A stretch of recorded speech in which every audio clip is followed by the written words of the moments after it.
Welcome back. Today's video about escaping the trap of van life. So just getting started tonight. It's about 8 o'clock. I've been thinking about this video for a while. Van life, a lifestyle I've been pretty critical about, because if you happen to feel like you want to do van life, or maybe currently van lifing, you might discover that you're closer to homelessness than actual some freedom. Now, I feel like the evolution of van life is actually becoming a nomad. When I started living in Tijuana, I discovered my car was more of a problem than a solution. I spent plenty of nights sleeping in my car, going back and forth over the border, maybe going to Vegas,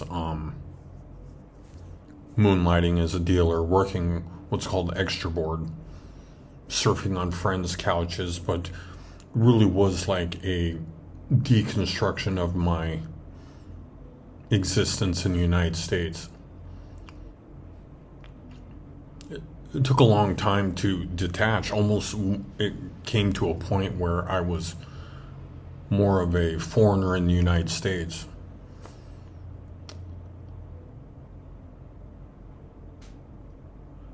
So a few of my friends have done the van life thing.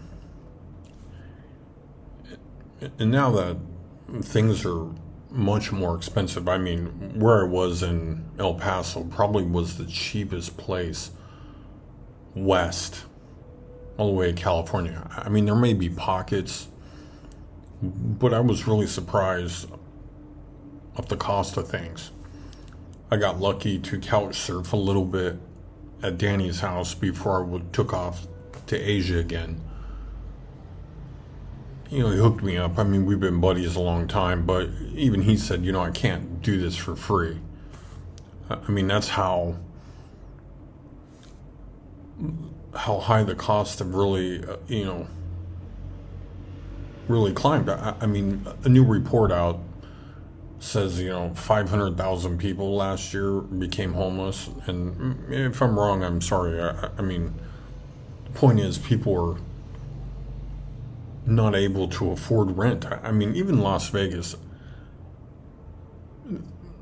maybe as recent as 3 or 4 years ago, it was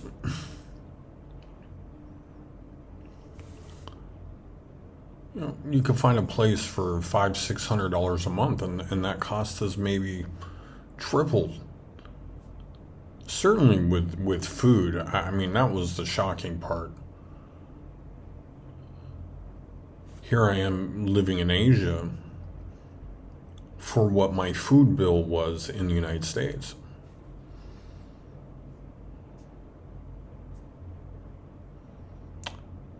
And if you're doing the van life thing, I mean, you gravitate towards, of course, San Diego, right? Because that's the fair weather. However, these areas have gotten less friendly to this lifestyle. If nothing else, they even removed the plugs from the Starbucks, where you can't even go in there, have a cup of coffee. I mean, you could use your laptop until it runs out of battery, which if you have a PC, you're effed. And I mean, even Las Vegas, you used to be able to park your RV, boondock a little bit. Hey, come on in, gamble, have a good time. It's all out the window.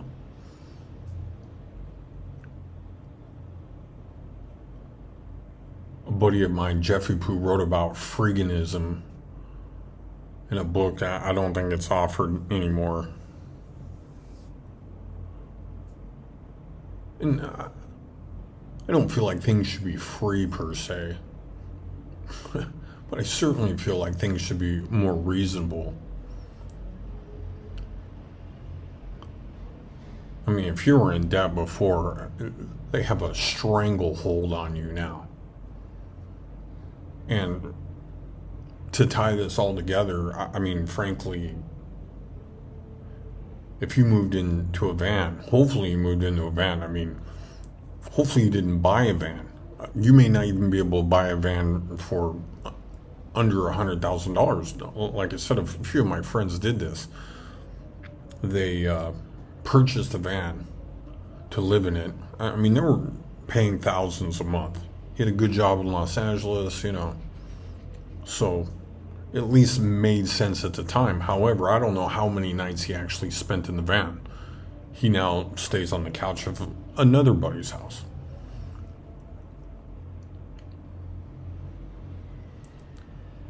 And then once you move into your van or your car,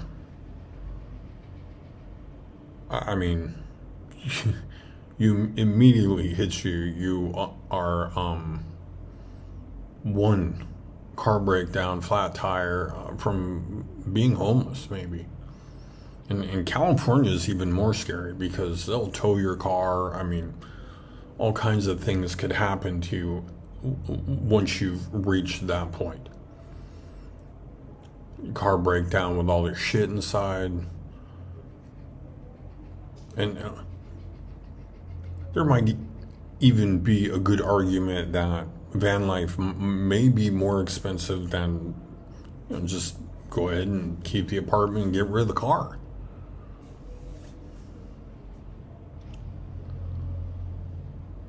Once you've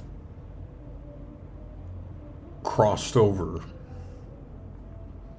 getting back, I mean, the barrier to entry to an apartment right now is ridiculous.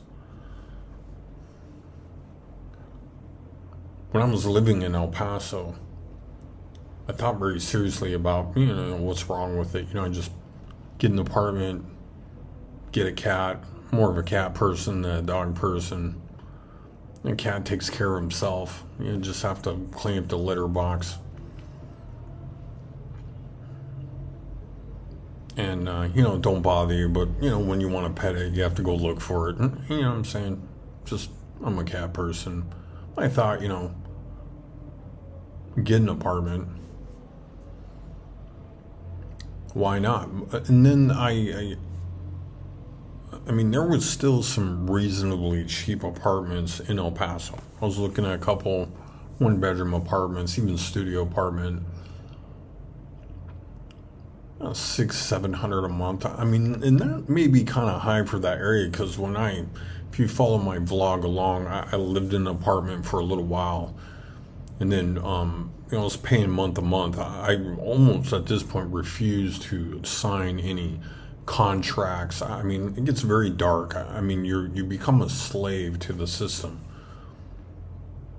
or that person, and you have no rights. But what happened as a result of that is, they jacked the rent up, and I was like, no thanks, it's just not worth it. So then I put all my shit in storage and took off to Mexico. It was simple. I mean, a simple situation. Do I want to live in El Paso here, or do I want to live in Mexico on the beach and just be a bum and do my work? And no one in Mexico cares.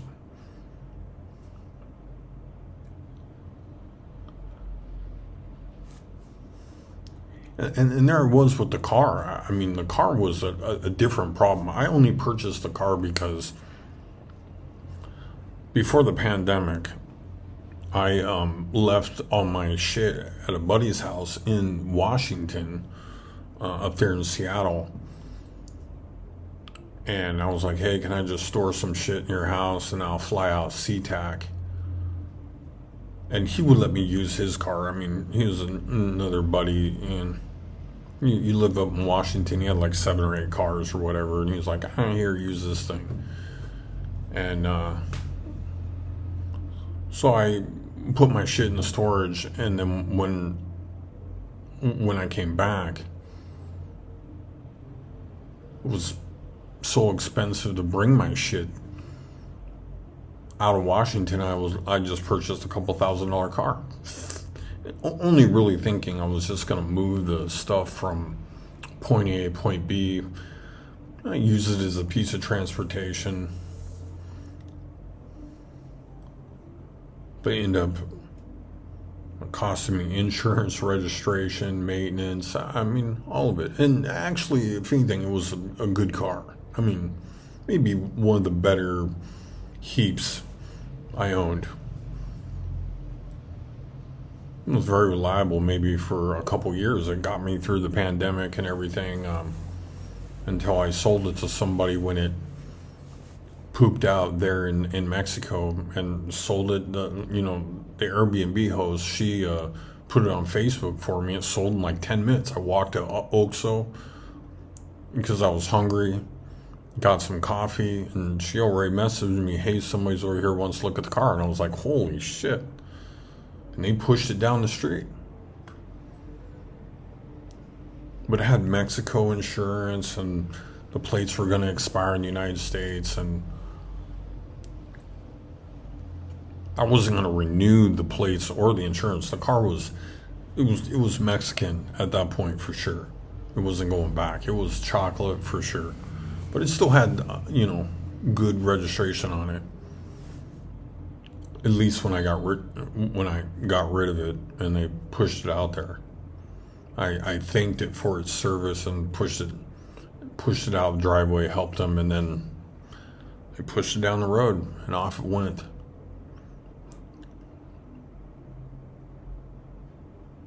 It was a good car, comfortable car. I made a point to never buy another car you couldn't comfortably sleep in. It's true. I'm a bigger guy and slept in my car a few nights, right? Not one of those nice hybrid things where I drove to Oklahoma one time. It was like $80. Super nice car. I mean, seats were horrible. Hated that car. I gave it back to him. Yeah. Couldn't stand it.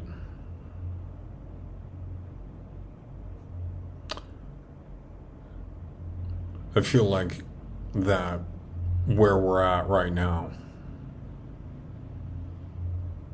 it will become better to ship Americans off to other countries than, maybe house them in the United States. I mean, this may be even the solution to housing, right? I mean, it costs thousands, maybe millions of dollars to house people. I mean, they're housing them in motels. Utah sends people that are on Medicaid to have their teeth fixed in Mexico.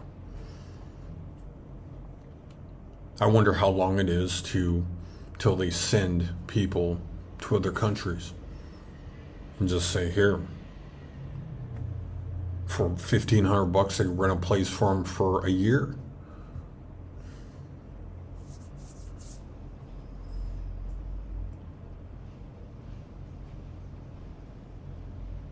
Jobs, I think there's even jobs. I mean, there's jobs here in Cambodia. I mean, I don't know the exact statistic, but I think over here in Asia, maybe upwards of 70-80% of the people live on $2 or $3 a day. I have super for $1, maybe $2. On the day before I left, I went over to McDonald's, had one of their breakfast sandwiches. On top of that, believe it or not, the security guard had to buzz me in to the place. And he turned around and took my order at the counter. I mean, security guy was like, bang, buzzed me in. And they were nice. I mean... but it was a weird one. And he turned around, was at the counter. Hey, can I take your order? I was like, okay. Number 3, whatever, egg McMuffin, hash brown, and a coffee. It's like 12, 13 bucks.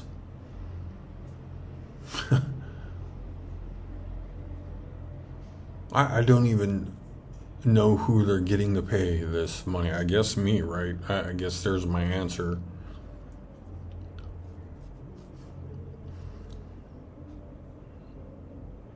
But the Vanlife trap, I feel like is hard to escape. And God forbid you buy a car to do van life, as what many of these YouTubers that glamorize the lifestyle and definitely don't tell the real story. But everybody, even like living abroad, right here, where what I am doing to save money, it all has a time limit. There's a point where you do something drastic to try to change your situation. And now that may mean moving east, Kansas, Oklahoma, somewhere like that. I mean, and then trying to restart life. I mean, it could be crazy. People are flooding into Tijuana. I was living in Tijuana again. Maybe as little as within the last 10 years, I was living in Tijuana for $180 a month. 2-bedroom apartment. I mean, it didn't have heating or cooling. I went all summer long without hot water. My girlfriend used to get mad at me because we had this shower and I wouldn't use the gas to turn on the hot water. The weather was so nice to just take a nice cool shower.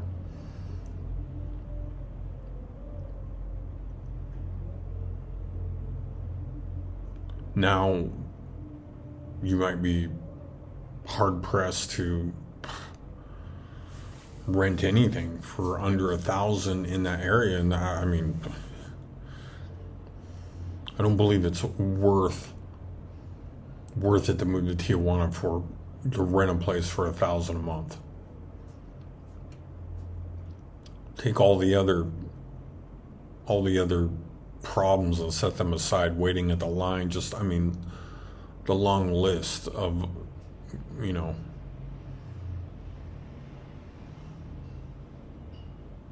it's just not worth spending $1,000. Another friend of mine sent me a screenshot what he paid for parking for 90 minutes, $35, and he goes, "What is going on?" And I'm like, shocked.